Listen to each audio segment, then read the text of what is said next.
Okay, so this project, I think I've mentioned this to several of you over the last year or so.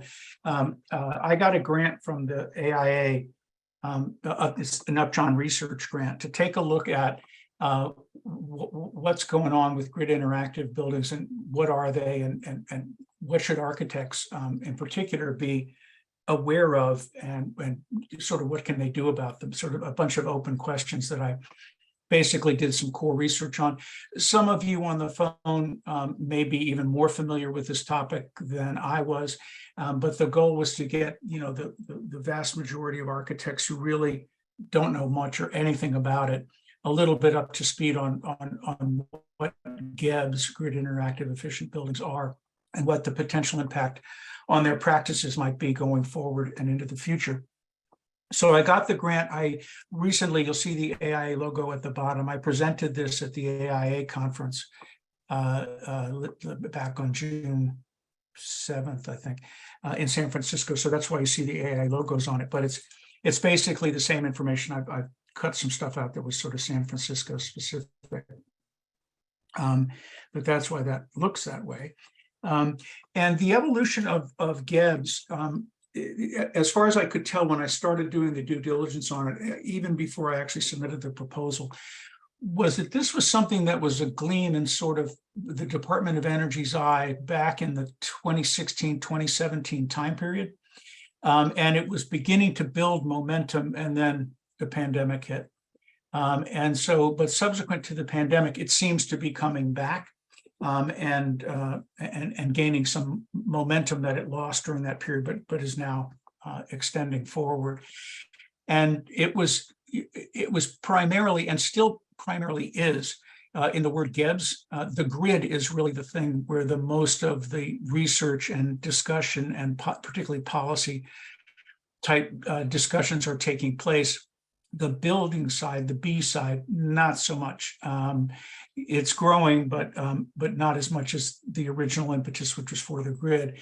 So it's sort of within the context of, and I'll go through this in the presentation, the grid facing grid 3.0 and grid 4.0, and what is the role of buildings from the grid's perspective in that process, other than just a consumer of energy.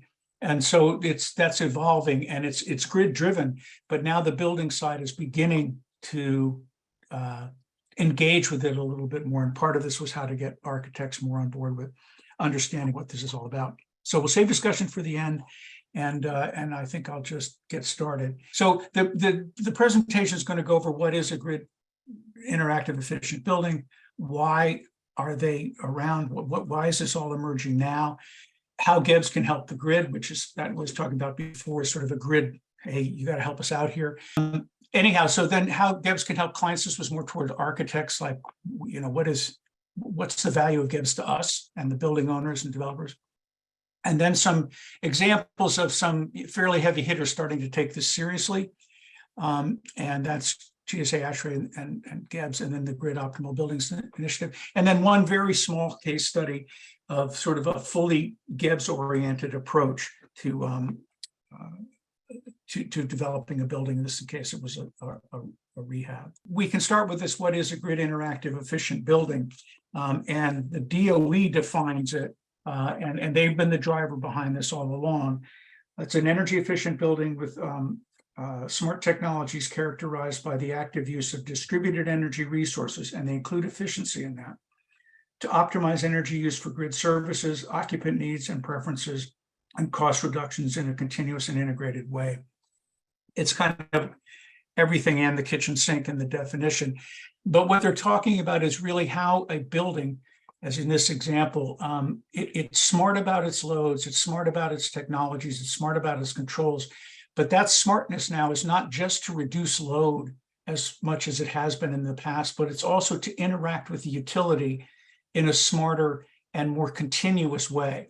And so we'll see a little bit later. A lot of the juice in this area in terms of new technologies is on the control side, and then eventually on the equipment side, but getting more and more sophisticated about real-time interaction with the grid across all these different areas, like EV charging, dynamic windows, occupancy sensors, a variety of technologies. But the idea is optimizing the performance of the building now with the grid in mind, building design with the grid in mind, as well as with the load and the occupants in mind. So the same is true for res. It's going in both directions. Obviously, the res stuff is smaller and maybe a little bit easier to control, but it applies in both cases to commercial and residential buildings. So DOE has identified these key attributes of a GEB. They're efficient, connected, flexible, and smart. And they sort of are going into some detail on each one. The efficient side, they're talking about persistent low energy, minimum demand on grid resources and infrastructure. That's the space we have played in as designers, developers, owners for a long time. And it's fairly well characterized. In fact, the P2P has really been set up to parse, and what we've been talking about is driving load down as far as possible. And our QAP stuff, everything we've been doing is about how do you cost efficiently drive load down and reduce the demand, reduce the expense your building is paying, increase the comfort your occupants are feeling, but also reduce the demand on the grid, which is an ancillary benefit that the building benefits from by not paying for that energy, but isn't necessarily an interaction with it other than to consume energy, just consume less of it. The connected side is that there's now two-way communication rather than just having a meter that you read or that the utility reads. And a lot of this already exists on a not a preliminary, but on a first step level with PV and its interconnection, particularly building mounted PV in terms of talking back and forth to the grid. But there's a sort of a bigger world out there envisioned by the GEBs people, that this kind of two-way communication between our buildings and the grid that nominally serves them, but is evolving into a two-way transaction where we serve them and they serve us with new technologies that work in that space. They're smart. I think that means that, again, I talked about controls earlier, and through the miracles of AI, getting smarter and smarter all the time, data-driven, buildings, I think, have been seen for a while as data resources, and the utilities have been a little slow to move on that. But I think as that begins to build itself out, there's going to be a lot more data collection, data analysis, and interactivity in terms of operations of buildings than there has been in the past, in the view of the GEBs people. And finally, they're flexible, and we'll talk about this a little bit, but one of the keys to, from the grid's perspective of buildings interacting with the grid, is that the buildings are much more flexible in terms of their use of energy going forward than they are now. And so you can begin to move load around and think about load in different ways, which I think those in the energy consulting world and those to a certain extent in some states like California have been thinking like this for a while, but it's not widespread across the country. So why do we want to do this? 123 million buildings, 80% 20 years and older. They use 40% of the energy, 75% of the electricity, and 20% of it is wasted. So yeah, and it's not just 75% of electricity, it's 80%, up to 80% of peak electricity. And we'll see later that peak is a very important part of this and these initial discussions around GEBs and grid interactivity. And yeah, homes and buildings. And electricity demand will continue to grow. It's actually easing off a little bit in the United States anyway for a year or two, but ultimately the use of electricity will continue to grow. What will happen over time is that the use of renewables will grow significantly more, but that doesn't mean that the grid won't have to still move more and more and more electrons. They just happen to be produced from renewable sources rather than natural gas, coal, or oil, and or nuclear. And so all the renewables are protected to go way up: hydro, wind, solar, as you can see on the right-hand graphic, over time. But what that means is that more and more electricity is going to be generated just renewably. And as we electrify, the country essentially over time, that means that the grid is even going to be more stressed to move those electrons effectively. And down in the left-hand corner, some of you may be familiar with this, but that's the map of the electric grids, the gobbledygook of grids in the country. And I think as the vibes you get when you read about the grid stuff in the GEBs literature is that that's got to be rationalized better if we're going to electrify and decarbonize and begin to try to reverse climate change. And so there's discussions at that level as well. And then when you throw into the mix distributed energy and you throw into the mix buildings, then that wire diagram down there gets even more complicated. And the complexity of the systems continue to grow. So in this, kind of basic, you see the basic grid generation stuff up at the top of the graphic, up in this area, if you can see my pointer. But all these other, these are the loads, they're shifting, there's storage that's coming in, there's centralized control that's beginning to come in. Then you've got field, community solar, and then you've got individual building solar, and you've got wind, offshore wind, and then you've got EVs coming in. So there's what's happening to the grid and what the grid has to, if it used to be what the grid has to supply, now what the grid has to distribute and interact with is getting exponentially complicated year by year.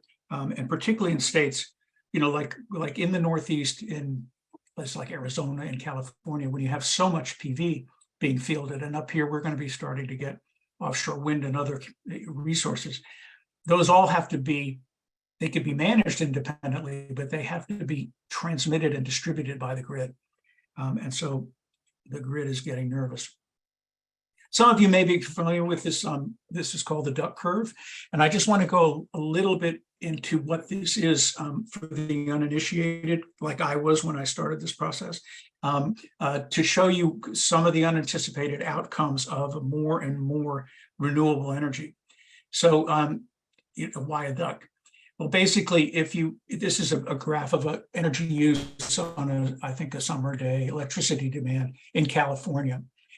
So at night, it's low. It shifts down a little bit in the early morning at 6 a.m., starts to ramp up and sort of hits its high a little after noon, stays there for a while, and begins to ramp off after night. This is, the availability of solar for electricity and for heating, and contributing to the reducing conceivably the heating load of a building. So what happens is that to meet that demand, the utility grid and the utilities and the people producing electrons, they have to be online a lot of the time, and they have to have enough capacity to reach that peak at 6 p.m. And so I think many of you are familiar with the idea that there's a base load that's met by base load facilities. And typically in New Jersey, for example, there's a bunch of nuclear, Connecticut also. That are for the base load. They don't ramp up and down, but they solve the base. But when you get up into the peak area up in here, they may not have enough base load capacity to meet that peak, at least not all the time. So they have extra capacity built into their system that comes online, and that's needed to meet these peaks, particularly in the summer, for cooling on the electrical side. And so when that happens, sometimes these peaking plants, you can see them, they're mostly decommissioned now, but out on Long Island Sound, they're dirty power plants to a certain extent. They're oil, or probably not so much oil anymore, but in any event, gas, not renewables. And so that increases, it increases carbon, and it also increases cost by having to bring on those plants. So you can add PV to the building or community solar or whatever, and you can generate during the day, 6 a.m. to 6 p.m., a fair amount of the electricity you're using. So the curve bends way down during the day. And that's good. That means that you're generating your own power. You're not pulling power from the grid. The base load can probably serve more facilities and stuff like that from the grid. But when the sun sets at 6, 7, 8, Wednesday was the longest day, but when it usually sets, you're still up at the high load period, up at that peak area. And so you still have to bring on extra capacity, even though your base load is down here. You have to bring on extra capacity to meet that peak load, which doesn't happen all the time, but you have to have the capacity available to do it, and which is part of the issue with the grid. So you're still meeting it, and you're still probably bringing on relatively dirty power in order to do it. It's not to say that the power that you're using from the sun during the day isn't a benefit. It's a net benefit, but it doesn't solve the ramp up problem that the utilities have when they need to meet that peak demand and there's no solar available. And these diagrams are assuming no storage, but we can talk about that in a little bit. So, and again, adding more solar doesn't solve that problem. And in fact, in California, what you're looking at here is a situation where the state or certain regions in the state are generating so much solar power that the grid can't handle it. It can't use it. And so it curtails it. And so those are just electrons going nowhere, renewable electrons not used. Now, this is a problem that we don't have yet, and other places in the country don't. California does occasionally. And it's not common, but as we electrify more and more and deploy more and more solar generating either wind or renewables and PV, you could get into situations like this where you have PV that the grid can't handle and you have nowhere to store it. So they curtail, and that has actually happened in California, which is a waste for everybody. And we want to avoid that in terms of decarbonization as well. And in fact, an interesting factoid, on April 30th, 2022, for 1 quarter-hour interval from 2:45 to 3, California generated 101% of its electricity needs from renewables statewide. That's an accomplishment I think those of us in the peer-to-peer couldn't have imagined 25 years ago, or 30 years ago, just unimaginable. But they did it, and in fact, New Jersey did it too. I don't have the date and time, but they did it for 1 15-minute interval as well. So it's just showing that the spread of these renewables is consequential, and has, as I said, unanticipated consequences in terms of the duck curve. So what can you do about it?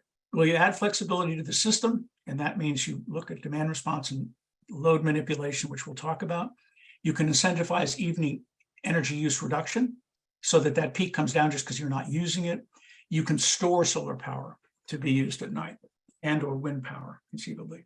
And as we go through this presentation, you'll see that storage is like, yeah, that can't we just do that? And the answer is no, not yet, not really, particularly not at the building scale, except in some circumstances. So, not the house scale and stuff like that. We're not there yet, but we will. But if you did store it down in the pink here, down in this area, the area that was curtailed potentially, but is excess to your load, if you could store it and then use it up here at the top, you would then shrink the peak demand. And that has advantages to you as a building owner and to architects as your advisor, and to the grid, which we'll talk about in a little bit. So the duck curve is unintended consequences, and you can see the trend lines in California. These are the actual potential overgeneration from 2012 to 2020 over that time period. So it's growing as more and more PV is fielded, and then that even increases the ramp curve more, which means you have to bring it on that much faster and that much more energy to reach that peak. So one of the main things you want to do is drop that peak down. And so you could do load profiles that you take the load net of wind and solar, and you can see it still serves a curve that peaks. The peak isn't as high, and you're getting a lot of benefit in here from the solar, but it's still peaking. So from the grid perspective, it's still a problem. The peak's not quite as high, but if you have every building in Los Angeles peaking at around the same time, as a grid provider and as a grid distributor, you still have to size for that, and you have to activate that capacity. So you want to be able to bring down the load net of solar and bring it down through other strategies other than just generating solar, the strategies we just talked about, flexibility and potentially storage. So that sort of sets the stage for the grid and what its sort of situation is right now. It's evolving, and the one-way grid of the past is basically, it's not over. I mean, we still, my house isn't interacting with the grid. I doubt yours are. Right now, we're just taking in power unless we have solar and we're somehow running the meter backwards or doing whatever we're doing with that. But that's really changing rapidly. And part of it is what we've been talking about. You've got conventional power, wind, definitely coming to Jersey, and I'm assuming it's coming to New England, more of New England as well. Lots more solar going out there, and then feeding into the grid, which is feeding into the buildings, which also have some distributed energy, either resources or storage. The next phase, what one group refers to as grid optimal, it's working on both sides of the meter now. You're feeding in the large-scale wind and solar power to the grid, but there's also storage potentially interactive with the grid. And then at the level of the load, offices, homes, industry, you've got all these potential options for power generation, storage. There's probably two-way communications, I guess, smart and connected, load reduction, and electric vehicles. And I think as P2P members, we're beginning to see that, particularly on the fielded solar side and on the emerging EV side, and a little bit in the storage. And so the grid is definitely anticipating this and trying to get prepared for it. And that's why they're looking to say, well, wait a minute, hey, how about these offices, homes, and industries helping us out here rather than just consuming? And so that's where they're starting to think a little bit differently. So we talked about demand flexibility being a critical component of bringing down that duck curve. And so the DOE talks about demand flexibility in four ways: efficiency, load shedding, load shifting, and modulating, or what they call load shimmying. And on the efficiency side, which again we know about, you build a tight envelope, efficient HVAC system, reduce energy needs down, always a net benefit. Well, almost always. It can be a little more complicated when we talk about carbon, but it reduces the cost of burning fuel to satisfy energy demand. It's all good. But then if you shed load, and you can see here, they still have a peak, right? You can reduce the peak here and reduce the peak, but if you keep that same, you have a peak. If you can reduce that by shedding load at certain times, you can reduce your peak and you can reduce the load on the grid. And so demand response is, I think, fairly common in places around the country, particularly in California. For us, it's not so much at the individual building level yet. I think there's some of it, but it's really in different sectors enter into demand response arrangements with the utilities. But for example, in an office building, or even conceivably a P2P apartment building, the building could dim its lighting by a preset amount in response to grid signals while maintaining occupant visual comfort levels. This is where these advances in controls are going to become so critical, because if they can receive signals on a hot summer afternoon, not today, but sometime in August, and dim lighting to a certain acceptable amount across a building or across the floor of a building, however it's negotiated, you can reduce the load on the grid without impacting occupant comfort, and you can save the building owner some money. So that's one approach. Load shift is a different one, where you could shift it through storage, and what we're looking at down at the bottom is some mechanisms here under shift for sort of reducing load significantly there, and then ramping it up and utilizing it in the evening during the peak. We've talked about storage as a way to do that. This example talks about connected water heaters preheat water during off-peak periods in response to grid signals. Now, this is a mechanism whereby the grid, in its overcapacity form, at least or baseload can meet it, in the evening and early morning, can do certain things in the building. Some of the bigger ones that you could see in New York City is they can cool or heat water in larger facilities, and then use that to either help cooling or heating over the course of the day and into the evening. That's mostly a cost play to reduce the cost and the expenses of peak. We'll talk about that in a second. It's not necessarily a pure decarbonization or renewable play, because you're still dealing with the utility, however it's generating its baseload power. And that is sort of by definition not yet all renewable, but it can happen. So there's strategies that you can use, and storage is another one. They're not showing that here. And then modulate or shimmy is where you really have much more advanced controls and batteries and inverters that can really respond to power demands and spikes in real time very quickly. I mean, I think it's in the 15-minute or less range. And that's not really with us yet. That's on the horizon, but that's the direction people see this going. Again, as a sort of a controls-driven capacity that new buildings will have to interact with the grid. And there's a lot of work that still needs, as far as I can tell, that still needs to be done on the grid side of this and on the building side of this. But there's people right in the middle of the large controls companies and the control aggregators and all that stuff that aggregate who are working on it a lot. So, but those are the flexibility ones. And then of course you can generate.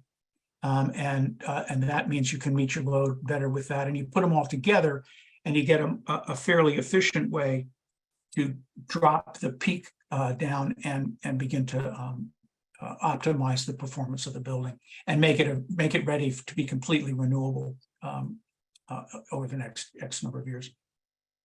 So if we're looking at these differentiators, we're looking at the optimized GEB scenario for two-way communications, receive utility signals, and flex to the grid quickly, like we just saw in modulator shimmy. Right now, it's just widget-based demand response programs, typically. You could have interoperability and intelligence across systems. You have an integrator to monitor and control all loads, including plug and storage. And as we all know, plug is getting to be a much bigger percentage of the electrical load than it used to be, and optimize for cost, carbon resilience, et cetera. And there's work being done in all these areas, research and sort of prototype program development and modeling capacity, but it's got a ways to go. And then limited automation control systems. And then finally, building level intelligence to track and map demand, shift or shed rapidly based on inputs such as price, weather, carbon. And then you're really out there in the extremely sophisticated world, but all that data, some of it's building specific and some of it isn't. And so like weather and shifts in demand, that kind of thing that are coming from the utility, integrating all those things together, I think is becoming a goal, or I don't know, the golden fleece of this kind of activity.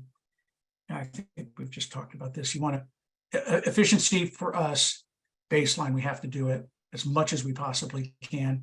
Then if you can generate load and reduce load more, then if you start shed shifting and modulating, you bring down everything much lower. So it helps the grid and it helps the building and the building owner. This is where we are on demand response right now. 1.0 was one way, 2.0 is control of thermostats, two-way switches, but 3.0, which we're heading toward, is smart thermostats and DER grid service in the bigger building world. And this is just an indication of sort of some projections of how much money, I just want to check the time here, how much money this whole process could save. It's in the billions and billions annually, even at the low adoption level. It's like at 8 billion, something like that. These kinds of projections come out of DOE all the time. They're okay for general policy considerations and stuff like that. They don't really affect us at the building level, but that's why there's a justification for doing this, because the savings are real and become real money at the national level and even aggregated at the regional level.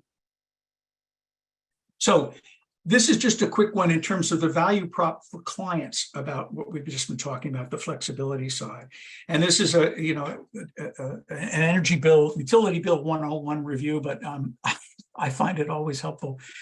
If you look at your bill or the building bill of the facilities you've designed and built, your consumption charge is what you consume, the total amount you've used, residential, commercial, and it's in kilowatt hours. But the demand charge is this squishy thing that's the highest level of electricity used during a billing period. It could be a quarter of an hour over a year. It could be a quarter of an hour over a month or a billing period. It depends on how demand charges are regulated and what they're allowed to charge. But it's a charge, and it has a whole bunch of history behind how it is justified and calculated. But it's an additional charge that you pay on the commercial side. And we could talk about this. I'm not sure how it applies to apartment buildings, but on the commercial side, you pay it and it's on your bill every time. And it can be significant on your bills. And they're showing, this is just a quick explanation, but this is the same building A, building B, and building C are the same building. But building A has high energy consumption all the time. And so it's at peak all the time. Building B has low energy in the morning, low utilization at night, but in midday it peaks rather than toward the evening, as we've seen. Its demand charge is the same as building A. It's paying it on its maximum charge for the day, which is building B. Hence the idea for the flexibility in building C, where you can take some energy that you don't want to use during the day and use storage to satisfy it if you can, or PV to satisfy it if you can, and drop that peak down to this lower line that you see here. And then your peak charge is less than building A or building B. These two are the same, but this is where you want to be. You want to shave that peak and bring it down. And I think we all know that, but it's just good to remind ourselves of that. And peak is significant. This is going back a few years, but the top 1% of hours accounted for 8% of Massachusetts' spend on electricity, and the top 10% accounted for 40% of the spend. So it's significant dollars that are there so that the utility has the capacity to meet the demand, to bring on those peaking plants, and that costs money, and that's negotiated and regulated. But whatever that is, that demand charge is what you're charged to keep that capacity function, and it's real money. So what buildings and architects can do, and owners, you can deploy time-oriented energy strategies like we've talked about. And some of those are in the design of the building. If you start thinking about this, the way I've started thinking about it, it's the big aha for me. If you're designing an affordable passive house, multifamily building in Connecticut, you've got to think about its site, you've got to think about its materials, you've got to think about its orientation, all this stuff. Now you have to think about the grid and how you're going to interact with it and how to future-proof it for a lot of this stuff that seems to be coming down the line. So there are ways to, some of the things that are being recommended now, south and west facing shading is a comfort issue. It's a load reduction issue in certain circumstances. Now it's a grid issue because it's a peak reduction issue also, particularly west in the evening, right? And you've got that issue, and then orientation and massing. It's just one more thing that we have to think about, but it seems to be looming on the horizon and getting bigger. You can use end-use controls to enhance demand flexibility, whole building controls, smart appliances and equipment, thermal energy storage if possible. And again, these are more or less usable and doable, but that's strategies that exist now. Participate in demand response programs. This is for owners, but designers should probably be thinking about this as well in terms of, okay, let's talk about your building in terms of implementing demand response. Here's what's coming, and here's what we can do to prepare you for that and help you reduce the cost of operating your building over time. And then host DERs, and that's electric vehicles, their load and their storage, electric vehicle to grid charging, solar PV, and stationary batteries. And again, if only they're coming, but they're not quite. I think there to meet all the demands that are going to be put on them. Where do we stand now with respect to these technologies? Right now, we've got smart thermostats and water heaters, and we've got heat pump water heaters, automatic window attachments, district energy, thermal energy storage, dynamic glazing, and then thermal energy storage and HVAC. We've talked about heat pump water heaters in the P2P. And we saw the example of the Marcel, which had those. I think that's a technology that is going to spread. I think we're seeing it, and you guys are seeing it. Heat pumps as well are going to be spreading over there. They're pilots limited on heat pumps aren't really in the pilot phase, but then we're looking at thermal energy storage and refrigeration. On the horizon, there's multi-building control, predictive control. I think that's beginning to emerge, but it depends what it's controlling and if what it's going to control is ready to receive predictive control. And then HV and AC and hot water combos, thermal energy storage in the envelope. I think that's a far vision. And then new thermal energy storage materials. Those I think are emerging in skunkworks all over the place. I think also there's a fair amount of activity that's flying under the radar for us in buildings profession around storage, all sorts of different kinds of storage, and moving potentially away from lithium ion due to supply chain issues. So there's a lot of research work, and that's a watch this space kind of thing that I think we should be looking at. Okay, so a lot of that is kind of intriguing and interesting, but is it really getting any traction? And the answer is yeah, actually. Big client for our world and a big owner is the GSA, and they've been looking at this stuff, I think, since 2017. I mean, seriously looking at it. They've worked with Rocky Mountain Institute. They've created a number of different publications that they've looked at. So they've got a case studies portfolio. They've got a operations guide, how to manage buildings better from the grid perspective. And then they've developed this blueprint for integrating interactive things. Now, this is into performance contracts. So they're talking mostly here about renovations and upgrades to existing buildings, but the same thinking could probably apply to new. And so they've gone in and they've broken down measures that they're going to explore by the same things we've seen about flexibility: efficiency, shed, shift, modulate, and generation. And so this is one section out of a multi-page report where they've identified strategies that they can use and that they want to test around load shedding.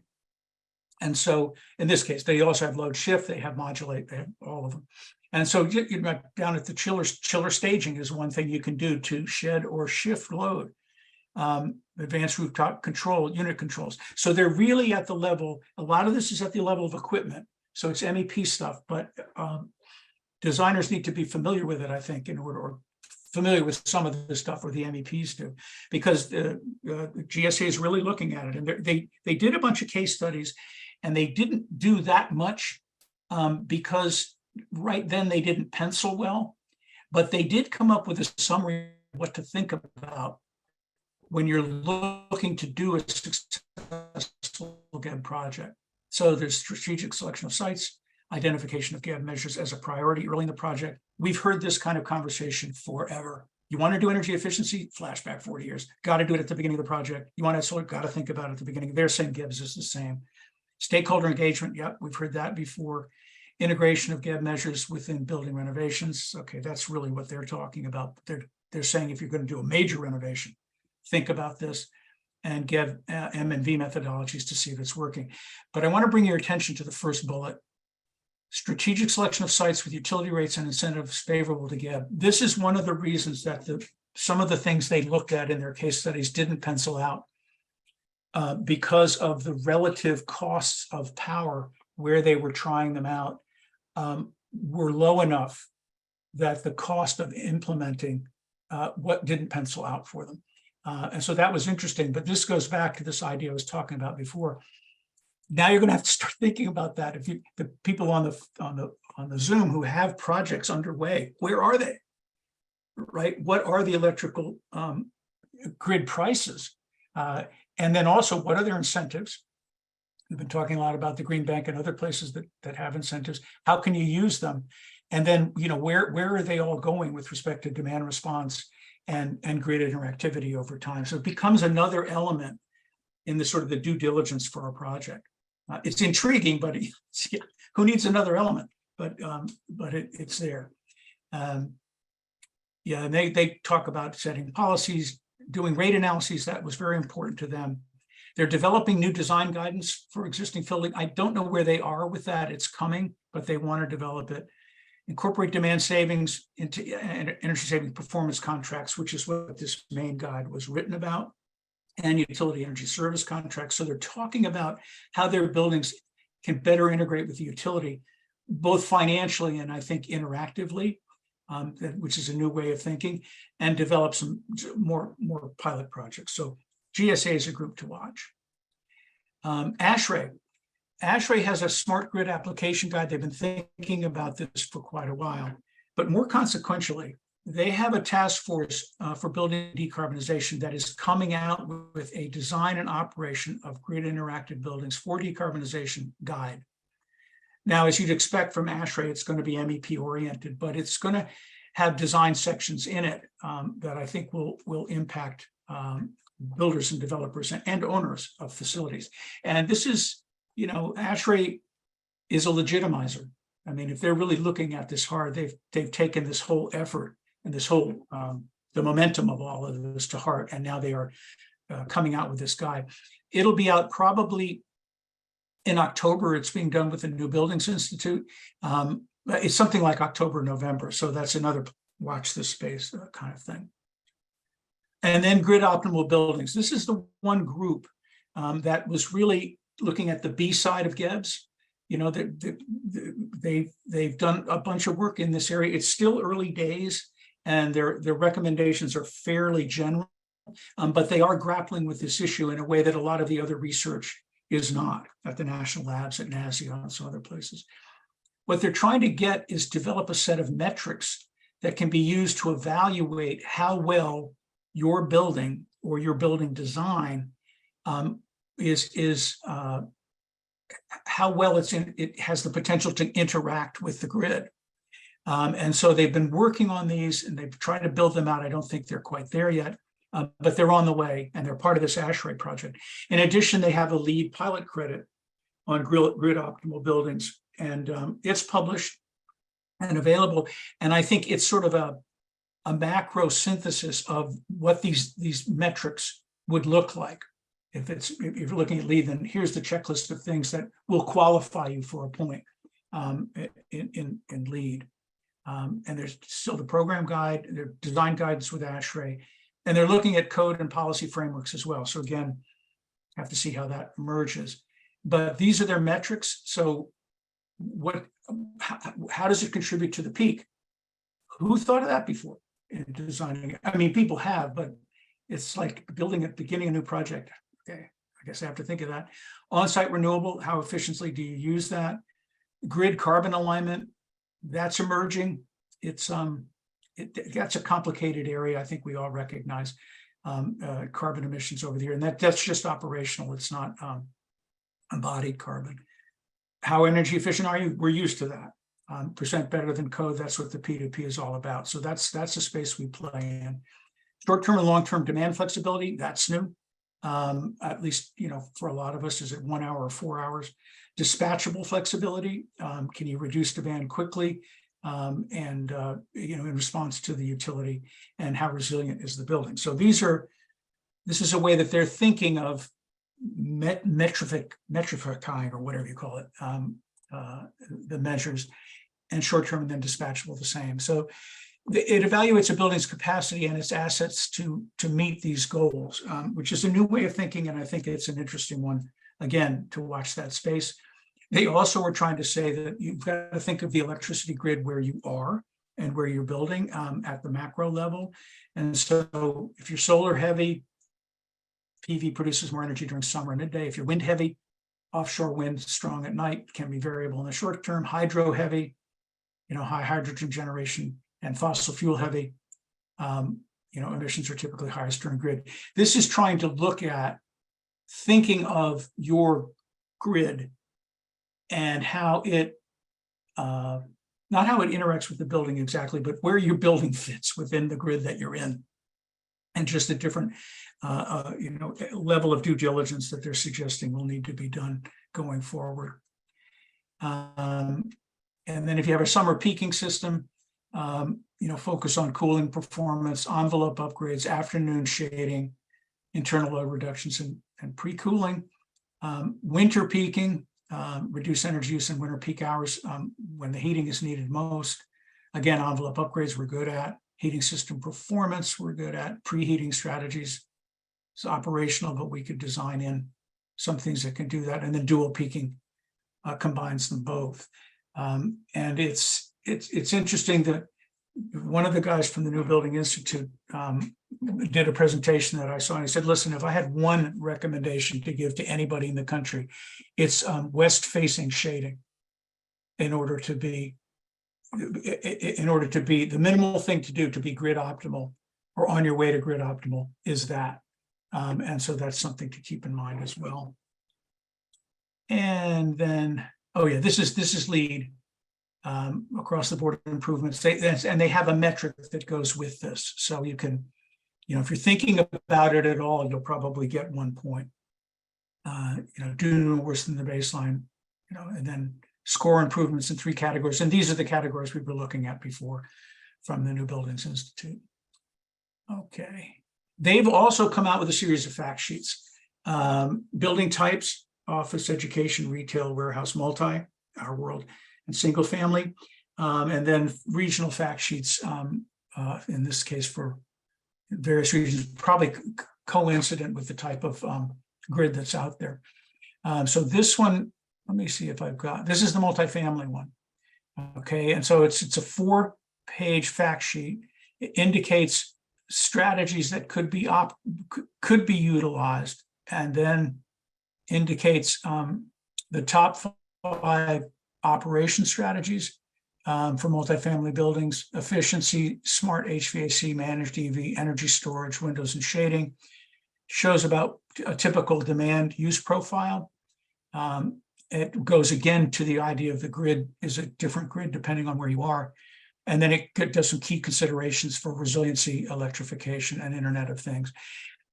You know, honestly, between us, these are basically awareness builders. They're not, I think they'd be useful to look at, and they're available from NBI.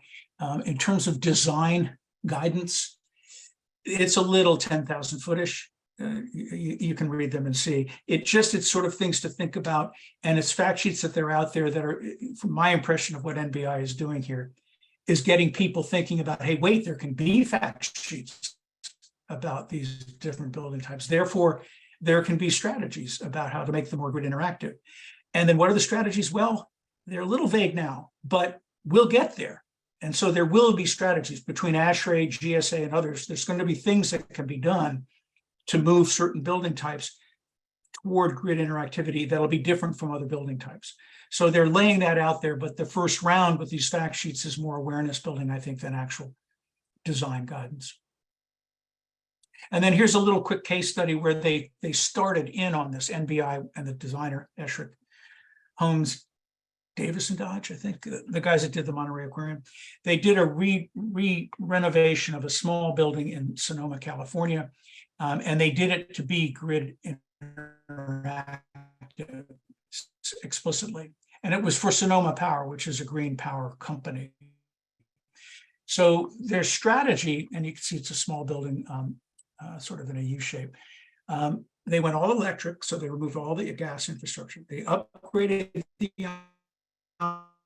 envelope with new windows, insulation, and air sealing, skylighting, increased north windows. They all electric heating, hot water with heat pumps, interoperable smart thermofusers, which are a version of thermostat that they have, destratification fans, induction cooking, 30 kW PV array, 150 kWh battery, all that in, and they reused the existing building. They had a flexible microgrid that they could use within the building itself.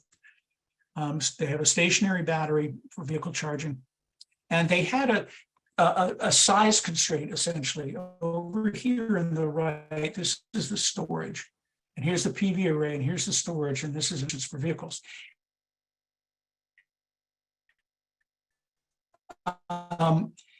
Because of the weight, because they were using an existing building, they couldn't add much more.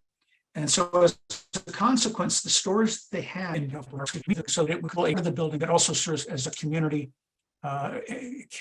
service facility of some kind during outages, storms, and other hazards and disasters.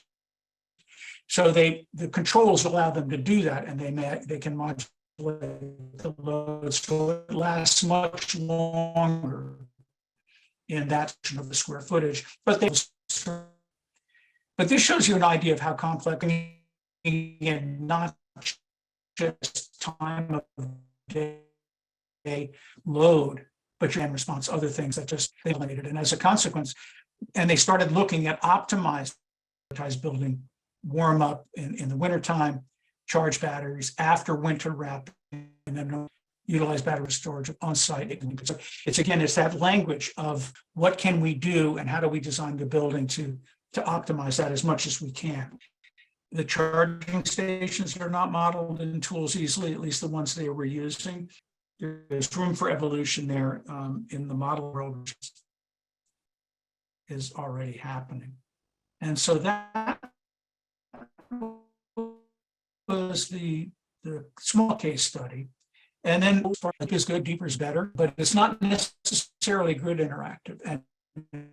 And some of that deep energy retrofitting made a little later interactive in terms of design thinking, just to reduce load. Just the some takeaways that I came up with over the course of this. So for GEBs for architects and for building owners and developers, EE still rules as far as we're concerned. Deep is good, deeper is better, but it's not necessarily grid interactive, but it still makes a good building and it helps the grid. But now we need to consider for our buildings and designing our buildings, how much energy is used and when it is used, which is kind of new, and buildings as energy generators and energy storage, so that they're not just PV on the roof, but it's the buildings will be looked at by the grid as a place where energy can be stored and not necessarily just shipped back into the grid.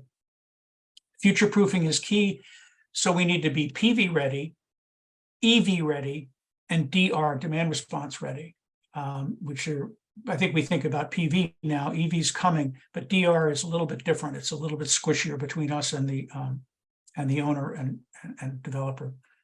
Equipment systems and controls are all evolving around this issue. And we just have to keep an eye on them. They'll be keeping an eye on us. There'll be lots of stuff about particularly controls, but now systems. And then who you're going to call?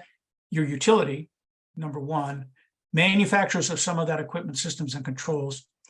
Energy and data integrators seem to be playing an increasing role in this with software as a system, and energy consultants like we have as part of the P2P who are also on top of this in a way that other members of the profession may not be.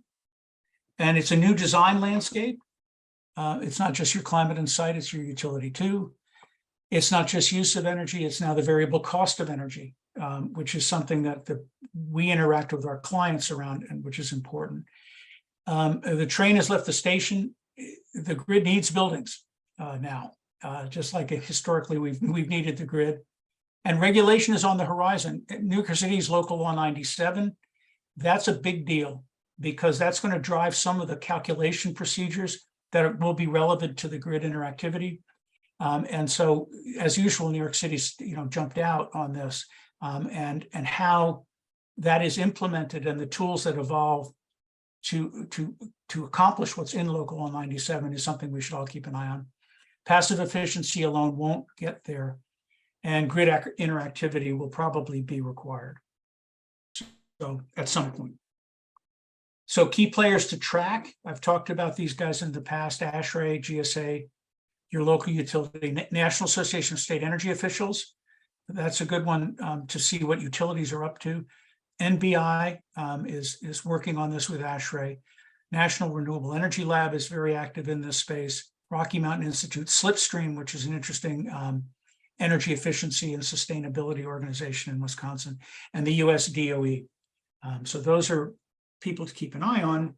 And then we're also going to launch, as part of this project, a web resource called gebsforarchitects.org. It's a toolkit for architects done by the AIA National Support and NJIT, my office. That should be out sometime in July. And I've got to work with AIA about how they want to announce it, but it'll include some education like this for credit, and it'll include a fairly substantial resource library of publications and websites and webinars that people can access to find out more. And we hope to keep it active and have a what's new section as new information comes online. So hoping that you could all hear that last part, I think I'll sign off and maybe stop sharing and see if you can, we want to have any, I know we're at time, so if people have to leave, that's fine. Let me just close that out. Here we go. So yes, that last part was great, Deane. We didn't have that issue. Okay. Well, then I blame climate change. If I can get away with it. Okay. So do people have questions that they want to ask or comments that they want to make? Yeah, I'd like to make just one quick one. Upcoming, I think we're going to schedule Harvey Allman with what he's doing. He's doing a 1 million square foot building in New York as we speak for Hines Realty, putting in a storage system and all the things that you talked about. He also helped with the selection of the same system for Governor's Island. And we have a proposal into the Innovative Energy Systems program here in Connecticut. So stay tuned for his presentation. Great, great, okay. I see in the that Mike had a comment in the chat that Zendi, Alexity, and AutoGrid and others are most likely vendors that can help design, specify, and make clear revenue savings proposals for specific projects. So yeah, I think the consultant world is growing in this space. And like I said, the SaaS people are coming in as integrators for buildings. And I actually called this question at a meeting in New York maybe a month ago, because they had somebody who was doing all these things in a building, that doing all this work to drive down load and talk about stuff. When he got to the controls side, he said, well, now I have to turn over to the experts. And there were some controls people there and system integrators talking. And so I got up at the end and said, well, wait a second. So you guys are the controls people, software as a service integrators, right? And here's an architect over there. What does he or she do when designing a building? Should they talk to you? Should you talk to him? How does it work? And I think that's all. Neither one of them had a really good answer. So I think that's sort of working itself out. And maybe the developers can be the brokers for that kind of conversation. So other questions or comments? Yeah, Deane, I have a project in Bridgeport, a rehab of a 13-story housing authority building. They're looking at installing a fuel cell. Yeah. I'm just looking at the details here. It'd be a 250 kilowatt solid oxide fuel cell in a 40-foot trailer. It is fed natural gas and outputs electricity and waste heat. Right. Is this? Yeah. That fuel cells don't typically come up in the, at least they haven't for me. Somebody from SWA might be better at commenting on that. It didn't come up in the research I was looking at. It's not considered a DER, distributed energy resource, at least in the documentation I looked at. I think GSA may have looked at fuel cells, but I think the direction people are going is that the gas input into it is not considered the direction for the future. Yeah, but as a bridge, it is. So it depends how long the fuel cell would last, those kinds of calculations. But I don't know, does anybody else have any experience with that, using fuel cells? I know we've seen a presentation on fuel cells for a building in Hartford some time ago at the P2P, but it didn't come up, oddly enough, now that you mention it, in the research I did, at least not that I remember. Hey guys, this is Javier Allman. Just a quick comment on the fuel cell. That actually kind of came up on a project that Steve Paul and I were working on. And it actually turns out that the fuel cells waste a tremendous amount of heat as a byproduct of the generation. If you compare that with a water source heat pump or a district thermal system, if you will, right? So if you have a heat sink for that heat source, you can recover a tremendous amount of energy that's just being exhausted into the atmosphere. So what we saw. That. Okay. How are they recovering that energy? Yeah, I didn't read all the details. So the waste heat will be captured to preheat the domestic hot water stream. Right. And so that's what this facility was doing. And they are only able to capture at most 17, maybe 20%, let's say. With this other system, you would capture the remaining 80%. So they were doing all of this, but only capturing a small fraction of the energy. With the new approach that we're proposing on this, they would actually, they're building another 150 apartment building. With the heat that we're going to recover that was just being wasted, we would probably be able to heat that building for free for, I would say 60, 70% of the load. And that would be distributed how, Javier? The heat? Through the so I'm an HVAC guy, I'm a controls guy as well. So really just in the wheelhouse of your presentation as far as the future of the HVAC systems and the automation and the grid interactivity. So we can, in that project, we're doing thermal storage, demand shedding, demand consumption, right? So when that period of renewables peaks, you want to be able to take as much of that in and store it for later. So that's what, eventually that presentation that Steve mentioned would be focused on. But that's what we're doing in this application that we submitted. That would be, The way that the heat would be captured would be through, if you're familiar with buildings, if you have seen a condenser water line, mhm. that's kind of what we would use in a repurposed fashion to take that heat in. So we'd be able to capture 100% of it instead of a small fraction of it. Well, that sounds great. And have we teed up that when that presentation is going to be, Vicky? Do we have a No, date? not yet. I was thinking we would discuss, we want to get as big a turnout as possible. So we were going to discuss what would be a better month to schedule Yeah. that for. Yeah, I think, the August is usually the slowest, I would imagine. So July or September, I guess. Okay. Be the best, but we'll reach out to you and Steve about that and have that Perfect. conversation. So yes, Susan, I would say, for that project that you have, one of my recommendation would be to have the HVAC system. Well, two recommendations. One, it would be a hydronic system that can tie in well with heat pumps. Yeah, And number two, the most critical thing, I would say from an HVAC perspective that you can do for any sort of future proofing and efficiency for a building is to design it for low temperature hot water. So if you can heat the building with, let's say, 100-degree, 110-degree hot water, instead of, typically buildings are designed for 180, 160-degree, that makes the world of difference on the HVAC side. And it would improve your efficiencies exponentially. Cool. thank you. Good. Well, this is what the peer-to-peer network is for. P2P in action. Okay, everybody, I know I went along there and I apologize for the going in and out. I was sitting here, so I have no idea what happened. But thank you all for coming. Are there any final questions or comments anybody wants to make?